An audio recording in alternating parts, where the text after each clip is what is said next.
बाबासाहेबांना कोणी एका जातीसाठी केलं नाही। बाबासाहेब जेव्हा संविधान लिहित होते, पंजाबराव देशमुख बाबासाहेबांपाशी आले की बाबासाहेब मराठा लोकांसाठी काहीतरी संविधानामध्ये टाका म्हणून बाबासाहेबाला मांग करण्यासाठी पंजाबराव देशमुख आले। बाबासाहेब पंजाबरावांना बोलले की पंजाबराव बसून बसून माझे पाय दुखत आहे, मी जरा फेरफटका मारून येतो, मी जे लिहिले हे संविधानावर तुम्ही नजर टाका।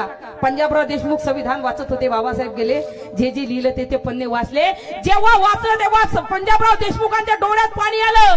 पंजाबराव देशमुख रडले की बाबासाहेब मी तुमच्यापाशी मराठा लोकांसाठी काहीतरी याच्यामध्ये लिहाय हे मागण्यासाठी आलो होतो की काहीतरी 1% द्या, पण बाबासाहेब खरंच तुम्ही महान आहात, मी एवढं मागायला आलो, तुम्ही एवढं मोठं बाबासाहेब मराठा लोकांसाठी संविधानामध्ये लिहिलं। कारण बाबासाहेबांनी एका जातीसाठी केलं नाही। बाबासाहेब जेव्हा जिवंत होते तेव्हा आम्ही म्हणतो आम्हाला आरक्षण मिळते, मराठा लोकांना सुद्धा आरक्षण मिळालं पाहिजे, आम्ही ह्या मताची लोक आहोत। कारण बाबासाहेबांना आम्हाला जातभेद करायला नाही सांगितलं, बाबासाहेबांना आम्हाला आपला हमारा नाही सब हमारे है। बाबासाहेब जेव्हा जिवंत होते तेव्हा बाबासाहेब बोलले की मी आज जिवंत आहो, आरक्षण घ्या, तुम्ही आरक्षण घ्या। तेव्हा याचे बापदादे बोलले की आम्ही काय गरीब आहो का, आम्ही काय भिकारी आहो का, मग आरक्षणाची गरज आहे।